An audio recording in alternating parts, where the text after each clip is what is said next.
बुखार अपनी चपेट में सिर्फ इंसानों को ही नहीं लेता बल्कि भगवान को भी इसका कष्ट उठाना पड़ता है।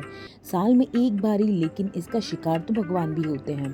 हाँ, आपको जानकर आश्चर्य होगा, लेकिन आपको बता दें कि जगन्नाथ स्वामी जो पूरी दुनिया के रोगों से मुक्ति दिलाते हैं, वे स्वयं हर साल ज्येष्ठ मास की स्नान पूर्णिमा के दिन बीमार पड़ जाते हैं। वे भी अपने भक्तों की तरह बीमार होते हैं और उनका भी इलाज किया जाता है। उनको दवाई के रूप में काढ़ा दिया जाता है। भगवान जगन्नाथ पूर्णिमा के दिन से 15 दिनों तक आराम करते हैं और अपने भक्तों को दर्शन नहीं देते। इसी कारण से भगवान जगन्नाथ के कपाट इन 15 दिनों तक बंद रहते हैं। इस दौरान भगवान जगन्नाथ को फलों के रस, औषधि एवं दलिया का भोग लगाया जाता है। जब भगवान जगन्नाथ स्वस्थ हो जाते हैं तो वे अपने भक्तों से मिलने के लिए रथ पर सवार होकर आते हैं, जिसे जग प्रसिद्ध रथ यात्रा कहा जाता है। यह रथ यात्रा हर वर्ष आषाढ़ मास की शुक्ल पक्षी द्वितीया तिथि को निकलती है। उड़ीसा प्रांत में जगन्नाथपुरी में भगवान श्री जगन्नाथ के एक भक्त माधव दास जी रहते थे। माधव दास जी अकेले रहते थे और भगवान का भजन किया करते थे। हर रोज श्री जगन्नाथ प्रभु के दर्शन करते थे और अपनी मस्ती में मस्त रहते थे।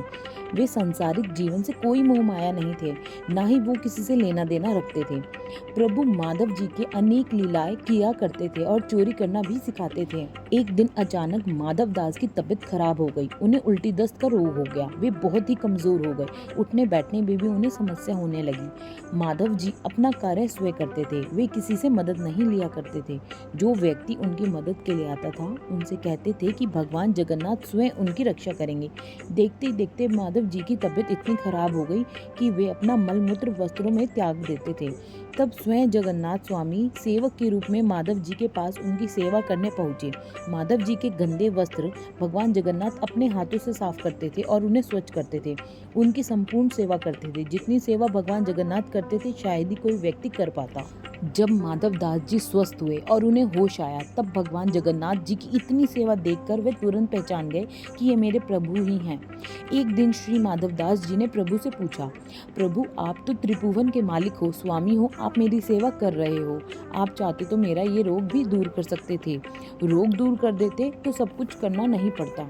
तब जगन्नाथ स्वामी ने उन्हें कहा, देखो माधव, मुझे भक्तों का कष्ट नहीं सहा जाता, इसी कारण मैं तुम्हारी सेवा की। जो प्रारब्ध होता है उसे भोगना ही पड़ता है। अगर उसको इस जन्म में नहीं काटोगे तो भोगने के लिए फिर तुम्हें अगला जन्म लेना पड़ेगा, और मैं नहीं चाहता कि मेरे भक्त को जरा सा भी प्रारब्ध के कारण अगला जन्म फिर लेना पड़े। इसलिए मैंने तुम्हारी सेवा की, लेकिन अगर फिर भी तुम कह रहे हो तो भक्त की बात मैं नहीं टाल सकता। अब तुम्हारे प्रारब्ध में ये 15 दिन का रोग और बचा है, इसलिए 15 दिन का रोग तू मुझे दे दे। 15 दिन का वो रोग जगन्नाथ प्रभु ने माधव दास से ले लिया। तब से भगवान जगन्नाथ इन 15 दिन बीमार रहते हैं। तब से आज तक वर्षों तक ये चलता आ रहा है। साल में एक बार जगन्नाथ भगवान को स्नान कराया जाता है, जिसे हम स्नान यात्रा कहते हैं। स्नान यात्रा करने के बाद हर साल 15 दिन के लिए जगन्नाथ भगवान आज भी बीमार पड़ते हैं और 15 दिनों के लिए मंदिर के कपाट बंद किए जाते हैं और इन दिनों भगवान की रसोई भी बंद कर दी जाती है।